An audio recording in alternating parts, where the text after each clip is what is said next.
Estimado estudiante, en esta oportunidad vamos a desarrollar un problema nuevo de vectores. Acompáñame a leer el enunciado. El extremo de la barra O mostrada en la figura está sometido a tres fuerzas coplanares concurrentes. Determine la magnitud y la dirección de la fuerza resultante. Bien, jóvenes, vamos a proceder con la solución de este problema. En este caso nos piden determinar la magnitud y la dirección de la fuerza resultante de estas tres básicamente que se está ilustrando. Lo que vamos a hacer es lo siguiente. Vamos a expresar de manera cartesiana o vectorial cada una de esas tres fuerzas. Y lo vamos a hacer de la siguiente manera. Primero empezaremos por F1. A ver, vamos a colocar por acá. F1, si ustedes observan, tiene una intensidad de 400 newton. Pero esta fuerza exclusivamente está yendo hacia la izquierda. No tiene componente vertical ni hacia arriba ni hacia abajo. Únicamente a la izquierda. Por lo tanto, como tamaño es 400, pero como dirección no es I, sino sería menos I. Vamos a colocar por acá menos I. Ahora vamos a la fuerza 2. La fuerza 2, tal como se observa ahí, tiene dos componentes. Sería una componente para la derecha y otra componente sería hacia arriba, tal como estoy ilustrando. Ahí está. Si este ángulo es 45, se sobreentiende que aquí también tiene que ser 45 grados. Entonces, a esta componente le corresponde, esto vale 250. Aquí le corresponde 250 coseno de 45 y acá sería 250 seno de 45. Vamos a colocar aquí, sería 250, repito, aquí es coseno, no lo voy a colocar porque sería mucha acumulación de letras. Acá sí, 250 seno de 45. Entonces, a ver, expresando de manera vectorial la fuerza 2. A ver, primero, la componente horizontal sería 250, repito, coseno de, vamos a colocar acá, 250 coseno de 45. Ya está. Ojo, la componente va a la derecha, por lo tanto le corresponde I. La otra componente es 250 seno de 45.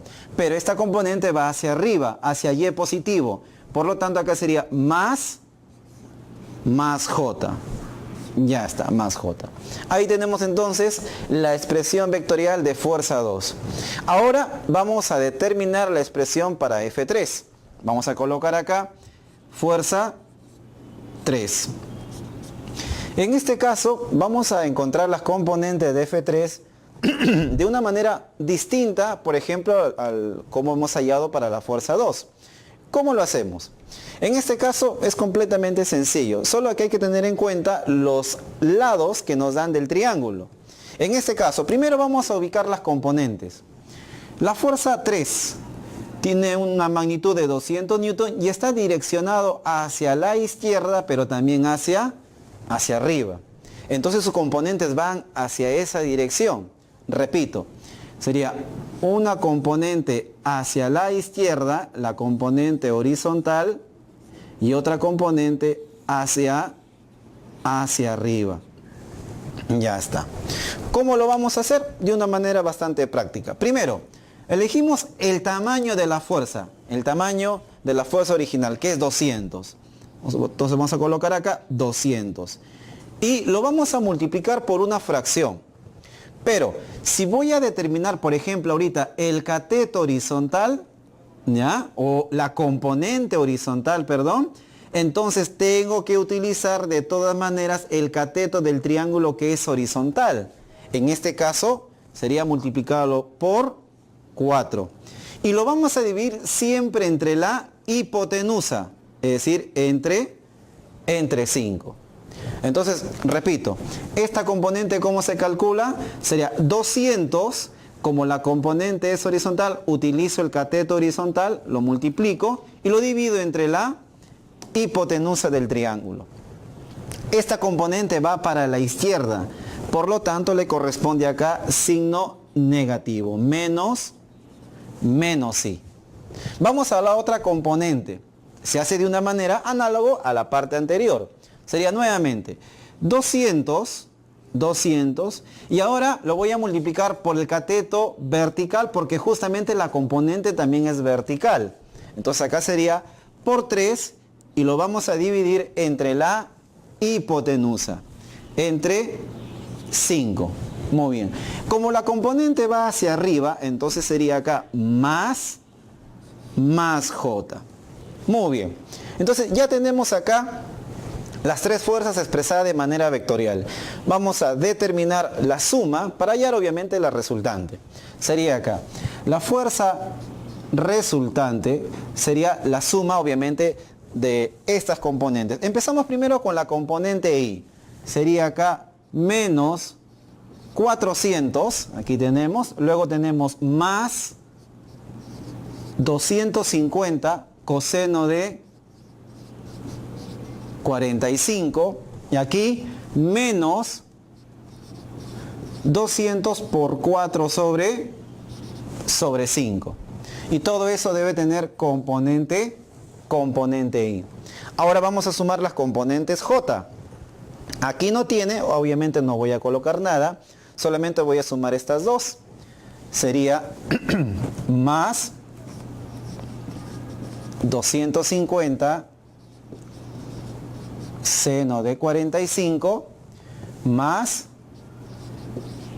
200 por 3/5 y todo esto por el vector unitario J.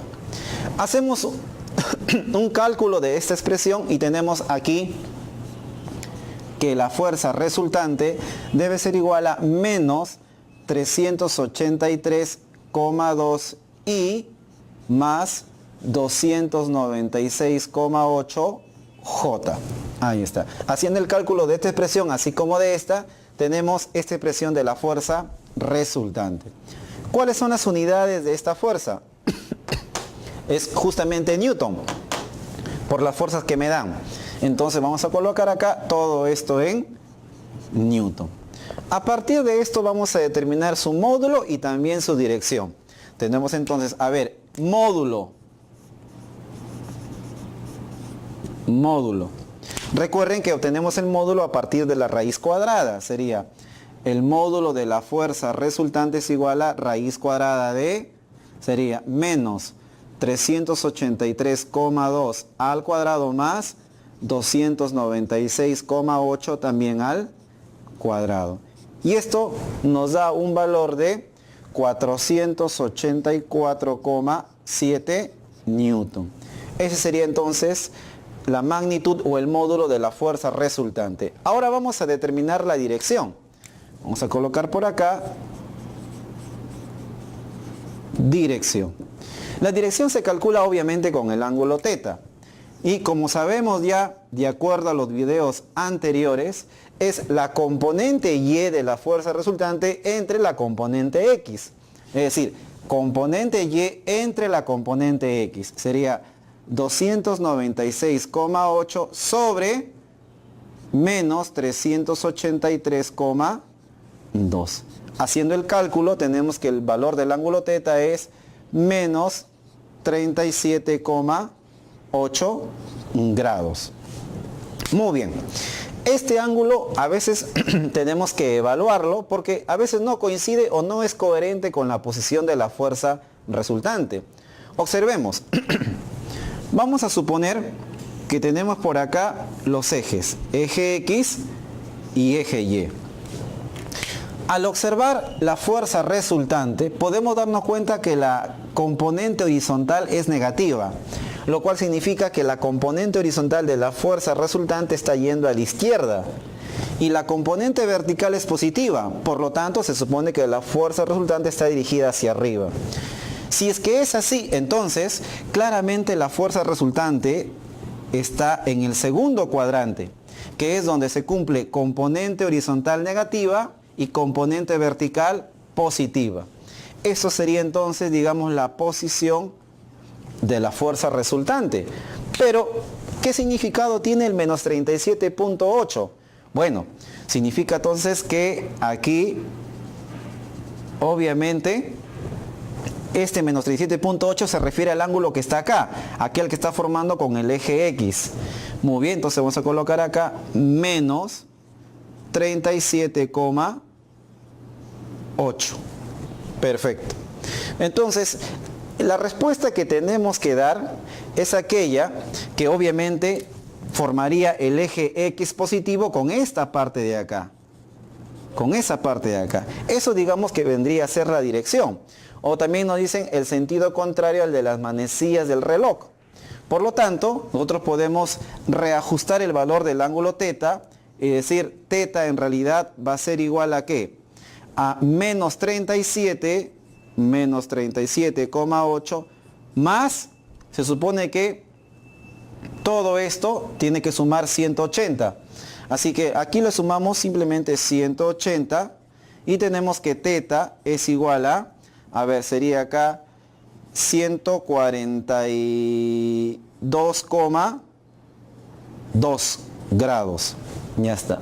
Entonces, se entiende entonces que este valor de acá, este ángulo de aquí es 142,2 grados.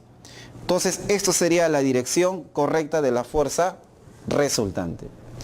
Muy bien, jóvenes, espero que me hayan comprendido. Nos vemos en un siguiente video. Gracias.